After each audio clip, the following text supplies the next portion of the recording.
আসসালামু আলাইকুম প্রিয় দক্ষিণ চট্টগ্রামবাসী, কেমন আছেন আপনারা? আজ আমি বলতেছি আমাদের প্রাণের দাবি আরাকান সড়ক নিয়ে। প্রশ্ন একটাই, আর কত মায়ের বুক খালি হবে এই সড়কের কারণে?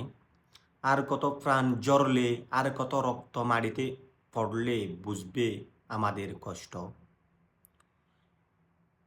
একটা রাস্তা যেটা উন্নয়ন হলে হাজারো মানুষেরই জীবন বদলে যাবে, কিন্তু এই রাস্তার কারণে প্রতিদিন কারো না কারো ঘরে নেমে আসে অন্ধকার। দায়িত্বশীলদের প্রতি আমাদের প্রশ্ন, আর কতদিন অপেক্ষা, আর কত মৃত্যু? এই সড়ক কি আমাদের বাচ্চাদের ভবিষ্যতও কেড়ে নেবে? দক্ষিণ চট্টগ্রামবাসী, এবার আমাদের এক হয়ে বলতে হবে, আরাকান সড়কের উন্নয়ন এখনই দরকার। এই সড়কে আর কোনো মায়ের বুক খালি হতে দেব না।